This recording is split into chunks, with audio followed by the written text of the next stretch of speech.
Hello everyone, welcome back to my channel. ఇటువంటి చిన్న చిన్న బాటిల్లు ఇంట్లో ఈజీగా దొరికేస్తాయి. అయితే చాలా మంది ఏం చేయాలో తెలియక చాలానే పడేస్తారు. అలా పడేయకుండా ఈ చిన్ని బాటిల్ తో ఒక మంచి DIY చూపిస్తాను రండి. ముందుగా ఈ బాటిల్ కి నేను వీడియోలో చూపిస్తున్నట్టు ఇలా రౌండ్ బ్యాంగిల్స్ కట్స్ ఉన్నాయి కదా, వాటిలో నుంచి నేను 2 రౌండ్స్ అయితే కట్ చేసుకుంటున్నాను సేమ్ వచ్చే విధంగా. ఇక్కడ చూడండి, నేను కట్ చేశాను కదా, ఈ విధంగా ఒక 2 కట్ చేసుకోవాలి. వీటికి చుట్టూ ఎక్స్ట్రా ఏమైనా ఉన్నా కానీ సిజర్ తో నీట్ గా కట్ చేసేసుకోండి. ఇప్పుడు మీరు యూస్ చేసే నెయిల్ పాలిష్ ఉంటుంది కదా, మీకు నచ్చిన కలర్ లేదంటే మ్యాచింగ్ అయ్యే కలర్ తీసుకొని ముందుగా కట్ చేసి పెట్టుకున్న రింగ్స్ ఉన్నాయి కదా, వీటికి ఇన్సైడ్ మాత్రమే వేయాలి. అంటే లోపల వైపు మాత్రమే నెయిల్ పెయింట్ వేసుకోవాలి. ఇలా లోపల వేయడం వల్ల ఫినిషింగ్ బాగుంటుంది. ఒకవేళ మీ దగ్గర పెయింట్స్ ఉన్నా కానీ మీకు నచ్చిన కలరు లేదా మీకు మ్యాచింగ్ అయ్యే కలరు వేసుకోవచ్చు.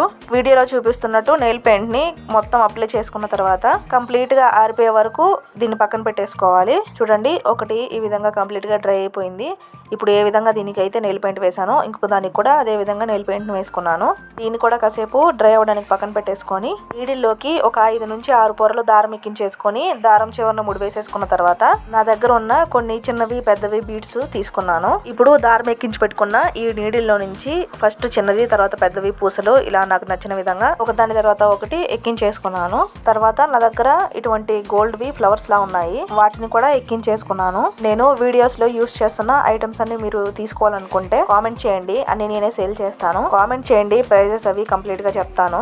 ఇలా ముందుగా థ్రెడ్ లో అవి ఎక్కించేసుకున్న తర్వాత ముందుగా నెయిల్ పాలిష్ చేసి పెట్టుకున్న ఈ రింగ్స్ ఉన్నాయి కదా, వాటిలోంచి ఒకటి తీసుకొని నేను ఇక్కడ వీడియోలో చూపిస్తున్నట్టు కరెక్ట్ గా మిడిల్ లో ఇలా గుచ్చేసుకోవాలి. తర్వాత నీడిల్ ని ఇలా పైకి లాగేసుకుంటే ముందుగా మనం థ్రెడ్ లోకి ఎక్కించి పెట్టుకున్న బీడ్స్ ఉన్నాయి కదా, అవి మిడిల్ లో ఇలా హ్యాంగ్ అవుతాయి. తర్వాత ఇంకొన్ని బీడ్స్ కూడా ఎక్కించుకున్నాను. నాకు ఎంతైతే పొడవుగా కావాలో అంత పొడవులో నేను చేసుకున్నాను. మీకు కావాలంటే ఇంకా చిన్నగా చేసుకోవచ్చు, లేదంటే ఇంకా పెద్దగా కూడా చేసుకోవచ్చు. ఇలా కంప్లీట్ గా ఇంకొన్ని బీడ్స్ కూడా ఎక్కించేసుకున్న తర్వాత మనము ఏ బ్లౌజ్ కి అయితే వీటిని ఎక్కించుకోవాలి అనేసి పక్కన పెట్టుకుని ఉంటామో ఆ బ్లౌజ్ ని తీసుకోవాలి. తీసుకున్న బ్లౌజ్ కి ఇటువంటి డోరీస్ ఉంటాయి కదా, అంటే ఇటువంటి డోరీస్ బ్లౌజ్ కి స్టిచ్ చేయించుకొని ఉంటాం కదా, ఆ డోరీని ఒక ముడి వేసేసుకోవాలి. నేను ఇక్కడ చూపిస్తున్నట్టు ఇలా ఒక ముడి వేసేసుకున్న తర్వాత థ్రెడ్ లోకి ఎక్కించి పెట్టుకున్న బీడ్స్, రింగ్ అవన్నీ ఉన్నాయి కదా, వాటిని తీసుకొని థ్రెడ్ కి నీడిల్ ని అలాగే ఉంచుకోవాలి. ఇప్పుడు నేను ఇక్కడ చూపిస్తున్నట్టు నీడిల్ ని ఈ విధంగా మనం ముడి వేసుకున్న చోట ఇలా కుట్టేసుకుంటే సరిపోతుంది. కుట్టడం అయిపోయిన తర్వాత లాస్ట్ లో ఒక 2-3 ముడులు వేసేసుకోండి, ఊడిపోకుండా గట్టిగా ఉంటుంది.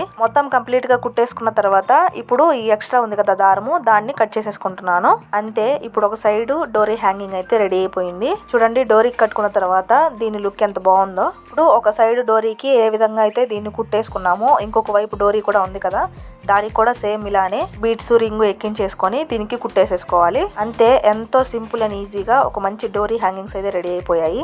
చూడడానికి చాలా అంటే చాలా బాగున్నాయి. అసలు నమ్మరు ఎవరు. ఇవి ఒక చిన్న వాటర్ బాటిల్ తో చేసామంటే తప్పకుండా మీరు కూడా ట్రై చేసి చూడండి, చాలా అంటే చాలా బాగా వస్తాయి. ఇటువంటి వాటిని బయట కొనాలన్నా కూడా మినిమం 100 ఇవ్వందే రావు. అలా బయట కొనాల్సిన పనే లేకుండా మనం కూడా ఇలా ఇంట్లో ఈజీగా చేసుకోవచ్చు.